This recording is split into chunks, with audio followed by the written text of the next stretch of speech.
Hello and Assalamu alaikum. Welcome back to another video. In this video we are going to discuss another fully funded scholarship in Indonesia. और ये scholarship जो है इसका हम complete process देखेंगे। सबसे पहले मैं आपको एडवर्टाइजमेंट दिखाता हूँ, इसके बाद में हम इसका फर्दर प्रोसेस देखेंगे। तो यहाँ पे आप देख सकते हैं study in Indonesia KNB scholarship इसको कहते हैं और ये इसका फुल फॉर्म है, ठीक है। और ये जो स्कॉलरशिप है ये बैचलर्स मास्टर्स PhD सब स्टूडेंट्स के लिए है और इसकी जो डेडलाइन है वो आपके सामने यहाँ पे मेंशन है, ठीक है। तो अब हम इसका जो है वो वेबसाइट पे जाते हैं और इसका फर्दर एप्लीकेशन प्रोसेस देखते हैं। तो ये जो है इसकी ऑफिशियल वेबसाइट है और इस वेबसाइट का लिंक जो है वो मैं इस वीडियो की डिस्क्रिप्शन में ऐड कर दूँगा, तो आप वहाँ से सिंपली डायरेक्ट इस वेबसाइट के ऊपर आ सकते हैं, ठीक है। तो अब हम इसका चेक करते हैं फर्दर जो एप्लीकेशन प्रोसीजर है, ठीक है।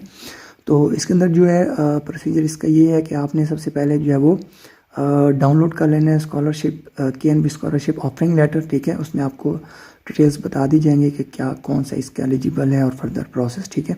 उसके बाद इसके अंदर जो है डॉक्यूमेंट्स उसके बारे में बताया हुआ है कि ये ऑफरिंग लेटर होगा, आपके पास पासपोर्ट और इंग्लिश प्रोफिशिएंसी सर्टिफिकेट या जो टेस्ट है वो आपको रिक्वायर्ड होगा और इसके अलावा जो है वो रिकमेंडेशन लेटर। तो ये सारा चीज़ें जो है आगे मैं चल के आपको बताता हूँ, ठीक है। और इसके बाद जो है इसके अंदर नेक्स्ट हमने इसके ऊपर जो है डॉक्टोरल जो PhD प्रोग्राम है उसके लिए जो आपको एक्सेप्टेंस लेटर भी चाहिए होगा, ठीक है। तो वो भी मैं आपको बताता हूँ कि कैसे आपने लेना होगा।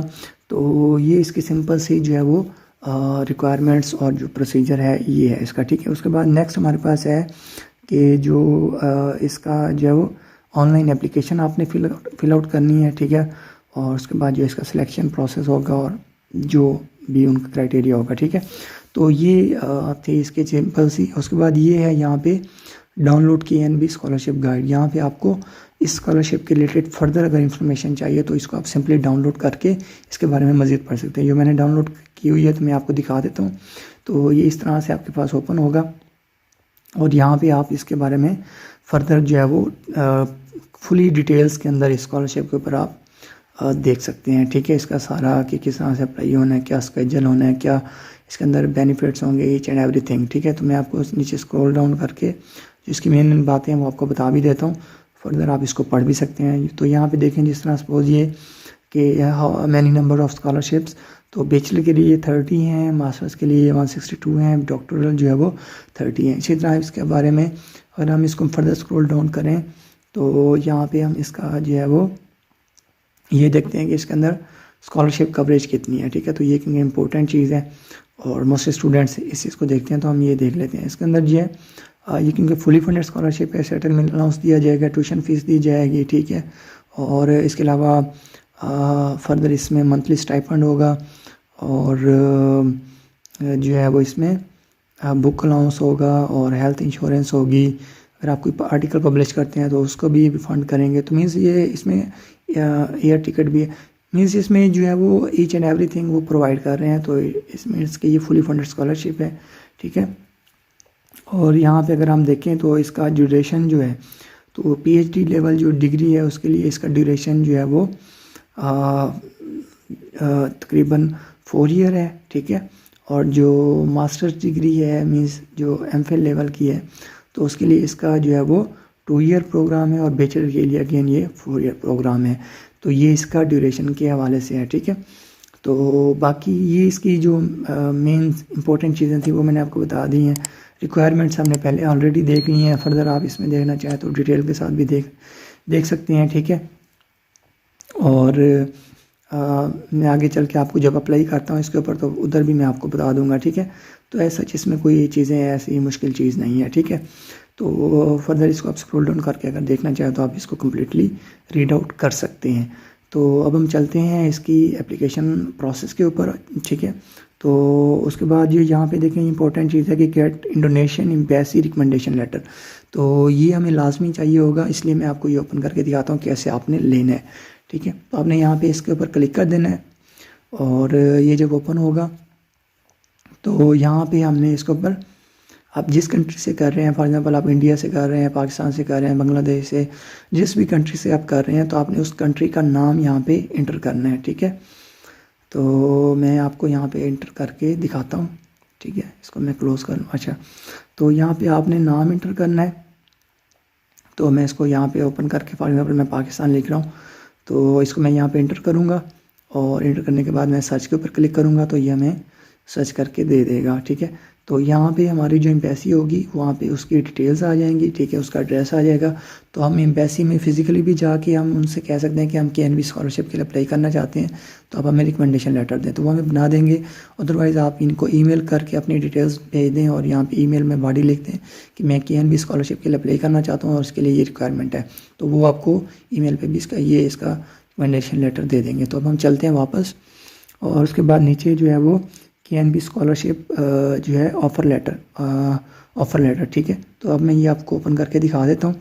इसमें जो है आपको फर्दर डिटेल्स मिल जाएंगी स्कॉलरशिप के बारे में कि किस कंट्रीज़ के लिए है और क्या इसकी कंडीशंस है, तो वो हमने ऑलरेडी देखी हुई है। इसको आप अगेन भी जो है पढ़ना चाहें तो आप इसको डाउनलोड करके पढ़ सकते हैं। ठीक है, और इसके अलावा अगर आप PhD में अप्लाई करना चाह रहे हैं तो क्योंकि उसमें PhD के लिए एक्सेप्टेंस लेटर भी चाहिए होता है, तो एक्सेप्टेंस लेटर के लिए जो यूनिवर्सिटीज़ हैं वो भी यहाँ पे प्रोवाइड की हुई हैं। ठीक है, उनकी लिस्ट भी दी हुई है यहाँ पे। ठीक है, तो वो इन यूनिवर्सिटीज़ को कांटेक्ट करके प्रोफेसर से, तो आप जो है वो उनसे एक्सेप्टेंस लेटर भी ले सकते हैं। लेकिन जो एक्सेप्टेंस लेटर है वो सिर्फ PhD के लिए कंपलसरी है। ठीक है, बैचलर और मास्टर्स के लिए कंपलसरी नहीं है। ठीक है, तो इसको आप जो है मज़ीद अगर इसको आप पढ़ना चाहते हैं तो आप इसको पढ़ सकते हैं, लेकिन चीज़ें ये वही हैं जो मैंने आपको बता दी हैं। ठीक है, कि ये स्कॉलरशिप किन कंट्रीज़ को दिया जा रहा है, कौन से स्टूडेंट्स एलिजिबल हैं और क्या कंडीशंस हैं, ये चीज़ें जो हमने ऑलरेडी देख ली हैं, तो ये वही चीज़ें जो है वो इसके बारे में बताई हुई हैं। और बाकी इसकी डेडलाइंस के बारे में बताया हुआ है जो हमने ऑलरेडी देख ली है, और यानी कि ये एप्लीकेशन कब से कब तक ओपन है, तो ये सारी चीज़ें जो है हमने देख ली हैं। और इसको अगर आप फर्दर पढ़ना चाहें तो आप इसको पढ़ सकते हैं। ठीक है, तो अब हम इसका जो है अप्लाई करते हैं। ठीक है, स्टार्ट करते हैं प्रोसेस। तो प्रोसेस, अच्छा इससे पहले हम ये देख लें जो रिक्वायरमेंट्स है ना बैचलर, मास्टर्स और डॉक्टोरल लेवल या PhD लेवल की, वो ऑलमोस्ट सेम है। ठीक है, जस्ट थोड़ा सा डिफरेंस है। फॉर एग्जाम्पल अगर हम पहली रिक्वायरमेंट देखें एज की, तो एज जो है वो बैचलर के लिए 21 ईयर्स है, मास्टर्स के लिए 35 ईयर्स है, और जो है डॉक्टोरल प्रोग्राम जो PhD है उसके लिए 40 ईयर्स है। ठीक है, तो इस तरह जो इसकी मोस्टली रिक्वायरमेंट्स हैं बाकी वो सेम है। जिस तरह डॉक्यूमेंट्स आपने अपलोड करने हैं वो इंग्लिश में होने चाहिए और इंग्लिश प्रोफिशिएंसी सर्टिफिकेट होना चाहिए, IELTS TOEFL अगर नहीं है तो ये मेरी सारी बाकी जो है वो सेम है। तो अगर हम इसको आगे अप्लाई जाके करेंगे तो उधर भी आपको पता चल जाएगा, इसलिए मैं इसको ज़्यादा टाइम नहीं लगा रहा। तो अब हम चलते हैं अप्लाई की तरफ। ठीक है, तो आपने ऊपर चले जाना है, स्क्रॉल अप करना है और यहाँ पे आपके सामने अप्लाई नाउ लिखा हुआ है, इसके ऊपर आपने क्लिक कर देना है। ठीक है, तो इसके ऊपर क्लिक करने के बाद आपके पास इस तरह से विंडो ओपन होगी साइन अप की। यहाँ पे आपने अपना ईमेल एड्रेस पुट करना है और ईमेल एड्रेस पुट करने के बाद आपने साइन अप के ऊपर क्लिक कर देना है। ठीक है, तो अब हम साइन अप के ऊपर क्लिक करते हैं। तो अब हमारे पास ईमेल चली गई है, तो अब मैंने ईमेल खोल ली है, इसको मैं वहाँ पे वेरीफाई करूँगा।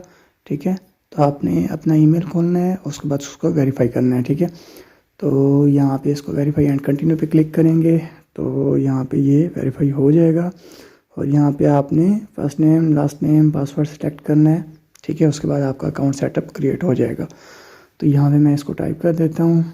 ठीक है, तो मिडिल नेम लिखने की ज़रूरत नहीं होती, बस फर्स्ट और लास्ट नेम काफ़ी होता है। ठीक है, उसके बाद आप इसको पासवर्ड इसको एडजस्ट करेंगे अपना, और उसके बाद यहाँ पे हम इसको नेक्स्ट करते हैं। ठीक है, सबमिट कर देंगे। तो ये मैंने यहाँ पे टाइप कर लिया, इसके बाद मैं इसको सबमिट करता हूँ।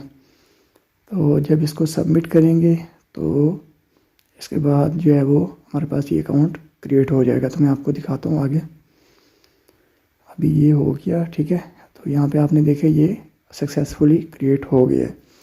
तो इसके बाद हम इसको साइन इन कर लेंगे। सिंपली ईमेल और पासवर्ड जो हमने अभी एडजस्ट किया था वही ऐड करेंगे और इसको साइन इन कर लेंगे। ठीक है, तो इसको सिंपली ऐड कर रहा हूँ मैं, और उसके बाद मैं इसको साइन इन कर लेता हूँ। ठीक है, तो ये साइन इन हो गया आपके पास, देखें सामने सक्सेसफुली साइन इन हो गया। और इसके बाद ये पोर्टल इस तरह से आपके पास कुछ शो होगा। ऊपर आप देख सकते हैं कि यहाँ पे इसका साइन इन और एप्लीकेशन, फिर उसके बाद waiting for submission, verification process, ये सारा कुछ आपको इधर ही पता चल जाएगा अनाउंसमेंट तक, ठीक है। तो यहाँ पे नीचे आप क्रिएट न्यू एप्लीकेशन पे क्लिक करेंगे अप्लाई करने के लिए, और यहाँ पे हम इसको अपनी जो डिटेल्स है वो ऐड करेंगे, ठीक है। बहुत ही सिंपल अप्लाई है, मैं आपको स्टेप बाय स्टेप बताता हूँ, ठीक है सारा। सबसे पहले आपने यहाँ पे अपनी जो पहला स्टेप है उसमें आपने यहाँ पे पर्सनल इन्फॉर्मेशन ऐड करनी है, ठीक है। उसके बाद हम इसमें एकेडमिक करेंगे। तो पर्सनल इन्फॉर्मेशन में हमने पहले कंट्री ऑफ ओरिजिन, फिर नीचे जो सिटीजनशिप है वो हमने सेलेक्ट करनी है, ठीक है। तो वो मैं यहाँ पे सेलेक्ट कर लेता हूँ, और इसके बाद यहाँ पे हमने पासपोर्ट नंबर ऐड करना है, और इसको करने के बाद हम इसको नीचे इसको अपलोड भी करेंगे, ठीक है। तो इसको मैं यहाँ पे ऐड कर रहा हूँ। उसके बाद हमने नीचे इसके बाद एड्रेस भी लिखना है यहाँ पे। तो पहले मैं ये टाइप कर लेता हूँ। तो इसको करने के बाद यहाँ पे ऊपर होम एड्रेस है, फिर नीचे करंट एड्रेस है। तो अगर आपके ये दोनों सेम हैं तो आप करंट में जस्ट सेम लिख दें, उसको दोबारा टाइप करने की ज़रूरत नहीं है, ठीक है। तो इसको हम लिख लेते हैं ऊपर वाले को, और नीचे वाले को मैं सेम कर लेता हूँ, ठीक है। तो इसको कर लिया। अब मैं इसमें नीचे में टाइप कर लेता हूँ, ठीक है। उसके बाद हम इसको नेक्स्ट मूव करते हैं। तो ये करने के बाद हमने यहाँ पे अपलोड करना है। अब पहले पासपोर्ट का हम अपलोड कर लेते हैं। ये PDF में करना है आपने, ठीक है। और इसकी जो साइज़ है वो 5 MB से ज़्यादा ना हो, अदरवाइज़ वो एरर देगा, ठीक है। तो ये आपने याद रखना है और इस बात का ध्यान में रखना है। और यहाँ पे हम सेलेक्ट कर लेते हैं इसको, और सेलेक्ट करने के बाद हम इसको फिर यहाँ पे हम पिक्चर अपलोड कर लेते हैं, और उसको करने के बाद हम नीचे चले जाते हैं, और यहाँ पे हमने फर्दर ये जो इन्फॉर्मेशन है ये ऐड करनी है, ठीक है। तो इसमें डेट ऑफ बर्थ है, प्लेस ऑफ बर्थ है, और जो है मोबाइल नंबर है। तो ये चीज़ें कंपलसरी हैं, और अलबत्ता ये जो इंस्टाग्राम और जो सोशल मीडिया के अकाउंट्स हैं वो ऑप्शनल हैं, ठीक है। लेकिन ये चीज़ें जो है वो आपकी कंपलसरी हैं। तो इसको मैं जल्दी से ऐड कर लेता हूँ, उसके बाद हम इसको नेक्स्ट करते हैं। तो ये सारी चीज़ें मैंने यहाँ पे ऐड करने के बाद नेक्स्ट पे क्लिक कर दिया, ठीक है। और यहाँ पे इसके बाद हमारे पास नेक्स्ट जो है वो होगा एकेडमिक इन्फॉर्मेशन के बारे में। तो सबसे पहले हमने GPA स्केल सेलेक्ट करना है, ठीक है। आमतौर पे हमारे पास 4 होता है। अगर किसी के पास 100 मतलब परसेंटेज में अगर है तो आप 100 सेलेक्ट कर सकते हैं, या अदर्स का ऑप्शन भी है आपके पास, ठीक है। तो यहाँ पे मैं 4 कर रहा हूँ, क्योंकि मोस्टली हमारे पास CGPA चलता है। तो नीचे हमने अपने जो हमारे मार्क्स होंगे, ठीक है, GPA स्कोर होगा, वो हम यहाँ पे ऐड कर लेंगे, ठीक है। और आपका जो भी है वो आप ऐड कर लेंगे। उसके बाद नीचे आप चले जाएंगे, इंग्लिश प्रोफिशिएंसी सर्टिफिकेट ऐड करेंगे। अगर आपने IELTS TOEFL दिया हुआ है तो वो ऐड कर लेंगे, नहीं तो आप इंग्लिश प्रोफिशिएंसी सर्टिफिकेट अदर्स पे क्लिक करेंगे, और यहाँ पे आप स्कोर लिख देंगे, ठीक है। इंग्लिश प्रोफिशिएंसी सर्टिफिकेट के लिए आप सिंपली B2 लिख दें, ठीक है। वैसे हम इसको अपलोड भी करते हैं, तो यहाँ पे आप ये लिख दें, और आपने टेस्ट दिया है तो आप वो वाले स्कोर लिख देंगे। और उसके बाद आप यहाँ पे लिखेंगे लास्ट हाई स्कूल या कॉलेज जो भी है आपका, ठीक है। तो वो आप मेंशन कर लेंगे। यहाँ पे मैं कर रहा हूँ। आपने जो भी लास्ट स्कूल कॉलेज जो भी मीन्स कि आपकी जो लास्ट डिग्री है, ठीक है, वो आपने यहाँ पे लिख देनी है। बैचलर है, मास्टर्स है, जो भी है। तो उसको लिखने के बाद यहाँ पे नीचे आप उसका प्रोग्राम का बता देंगे, या स्टडी जो भी है आपकी यानी फील्ड वो आप बता देंगे। ये वैसे ऑप्शनल है, अगर आप कर देंगे ठीक है, नहीं करेंगे तो भी इशू नहीं है। उसके बाद आप नीचे जो है वो इंग्लिश प्रोफिशिएंसी सर्टिफिकेट वो अपलोड करेंगे, और आपने IELTS TOEFL दिया है तो वो अपलोड कर लेंगे, ठीक है। लेकिन ये जो है ना आपने PDF फॉर्मेट में अपलोड करना है, और इसका जो साइज़ है वो 5 MB से इस फाइल का साइज़ ज़्यादा नहीं होना चाहिए, ठीक है। अदरवाइज़ ये अपलोड नहीं होगा आपके पास। तो यहाँ से हम इसको जो है वो सेलेक्ट करके अपलोड कर लेते हैं, ठीक है। तो इसको अपलोड करने के बाद मैं आपको नेक्स्ट जो है वो मूव करके बताता हूँ। अच्छा, इसके बाद हमने जो है एकेडमिक ट्रांसक्रिप्ट ये अपलोड करने हैं। ये आपने जो आपकी लास्ट डिग्री है, मीन्स आपकी बैचलर है, मास्टर्स है, PhD है, जो भी है लास्ट डिग्री, तो वो आपने करनी होगी, ठीक है। अगर आप मास्टर के लिए कर रहे हैं तो बैचलर कर दें, PhD ले कर रहे हैं तो मास्टर या MPhil की करेंगे, ठीक है। तो ये हम यहाँ पे ऊपर जो है वो ट्रांसक्रिप्ट या जो DMC होती है वो कर लेंगे। नीचे जो है आप उसकी डिग्री या जो प्रोविजनल है वो अपलोड कर लेंगे, लेकिन ये होने दोनों PDF फॉर्मेट में ही चाहिए, ठीक है। उसके बाद इसी तरह आपने एकेडमिक रिकमेंडेशन लेटर अपलोड करना है और फिर एम्बेसी का रिकमेंडेशन लेटर अपलोड करना है, और फिर आपने जो अपनी रिसेंट डिग्री हुई है इसका कोई सुपरवाइज़र का रिकमेंडेशन लेटर या आप कहीं पे जॉब वगैरह कर रहे हैं तो वो कर लेंगे, ठीक है। तो इस तरह से आपने ये अपलोड कर लेने हैं। और ये कैसे बनवाने थे ये हमने पहले बात कर ली थी। बाकी जो एकेडमिक रिकमेंडेशन लेटर है ना वो उसकी मैं डिस्क्रिप्शन में ऐड कर दूँगा, तो आप वहाँ से तरीका देख सकते हैं, ठीक है। तो उसके बाद जो है यहाँ पे हमने डिग्री लेवल सेलेक्ट कर लेना है, और यहाँ पे सपोज़ मैं डॉक्टर कर रहा हूँ तो यहाँ पे हमारे पास 2 यूनिवर्सिटीज़ का ऑप्शन आएगा कि हम इस प्रेफरेंस दे सकते हैं कि हम यहाँ पे पढ़ना चाहते हैं। लेकिन जो डॉक्टोरल डिग्री है उसके लिए 3 चीज़ें एक्स्ट्रा हैं, मीन्स के आपका रिसर्च प्रपोजल हो गया और स्टेटमेंट ऑफ पर्पस हो गया, ठीक है। लेकिन जो बैचलर और मास्टर्स है ये इसके लिए ये चीज़ें नहीं है, ठीक है। ये मैंने आपको दिखा दिया करके। तो यहाँ पे सपोज़ अगर हमने बैचलर को सिलेक्ट कर लिया या मास्टर को सिलेक्ट किया, लेकिन डॉक्टोरेट पे ये हमारे पास ऑप्शन आएंगे, ठीक है। तो ये हमने करने होंगे। और उसके बाद जो है यहाँ पे अगर हम मास्टर करते हैं तो तब ये नहीं आ रही, तो ये मैं डेमो के लिए जस्ट मास्टर को सिलेक्ट कर रहा हूँ। यहाँ पे हमने कोई यूनिवर्सिटी सेलेक्ट कर ली, और उसके बाद हमने नीचे प्रोग्राम सेलेक्ट करना है। तो यहाँ पे आप देख सकते हैं काफ़ी सारे प्रोग्राम हैं, ठीक है। ट्रांसपोर्टेशन, फिजिक्स, फार्मेसी वगैरह वगैरह, मैथमेटिक्स, ईच एंड एवरीथिंग यहाँ पे दिया हुआ है, ठीक है। बाकी आप यूनिवर्सिटी चेंज करेंगे तो प्रोग्राम्स भी उसके अकॉर्डिंग ही आएंगे।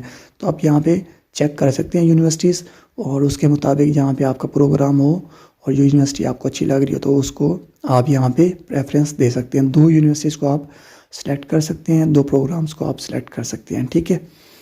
तो यहाँ पे मैं जस्ट रैंडम जो है 2 यूनिवर्सिटी सेलेक्ट कर लेता हूँ, 2 प्रोग्राम सेलेक्ट कर लेता हूँ। आपने अपनी चॉइस और अपनी एजुकेशनल फील्ड के मुताबिक ही सिलेक्ट करने हैं। उसके बाद सेव कर लेते हैं, और यहाँ पे नेक्स्ट हमारे पास स्टेटमेंट का ऑप्शन जो है ये आएगा। तो इसको आपने पढ़ लेना है, पढ़ने के बाद आपने नीचे इसको चेक कर लेना है, ठीक है, आई एग्री पे। और इसके बाद दूसरा आपने ऊपर जाना है और मेडिकल जो क्वेश्चन हैं ये आपने देने हैं, ठीक है। तो ये जो है आपने पढ़ने हैं सारे क्वेश्चंस। पढ़ने के बाद आपने इनको आंसर करना है। येस नो का ऑप्शन है आपके पास 2। और एक बात का आपने ख्याल रखना है कि ये आंसर्स आपकी शॉर्ट लिस्टिंग के ऊपर असर नहीं करते, तो आपने एक्यूरेट ही आंसर्स देने हैं, ठीक है। तो मैं यहाँ पे जस्ट इसको स्किप कर रहा हूँ, ठीक है, ताकि वीडियो लंबी ना हो। और इसको मैं नेक्स्ट करता हूँ, लेकिन ये नेक्स्ट नहीं होगा क्योंकि ये कंपलसरी है, ठीक है। तो इसको मैं जल्दी से नेक्स्ट फिल कर रहा हूँ, लेकिन आपने इन सारे क्वेश्चंस को पढ़ना है, और पढ़ने के बाद उनके अकॉर्डिंग जो आपके ऑप्शंस बनेंगे उनको ही सिलेक्ट करना है, ठीक है।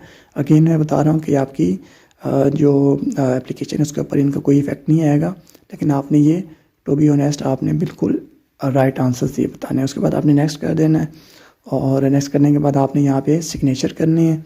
आप यहाँ पे अपने माउस कर्सर से ही सिग्नेचर ड्रा कर लेंगे, ठीक है। ये मैं आपको डेमो करके बता रहा हूँ।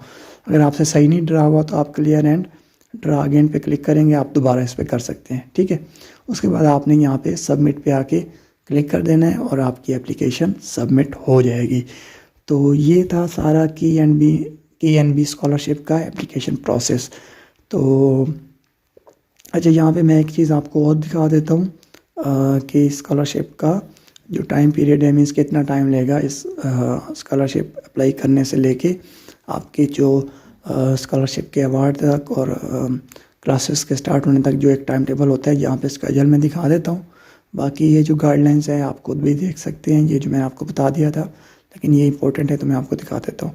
ये जो एप्लीकेशन पीरियड है उसके बाद आपका जो है वो सिलेक्शन जो प्रोसेस होगा स्टेट में होगा, फिर इंटरव्यू जो है, और फिर अनाउंसमेंट, और फिर डॉक्यूमेंट्स, इमिग्रेशन और अराइवल, और ये सारी चीज़ें, इनका टाइम पीरियड ये आपके सामने दिया हुआ है, ठीक है। तो ये आप यहाँ से देख सकते हैं।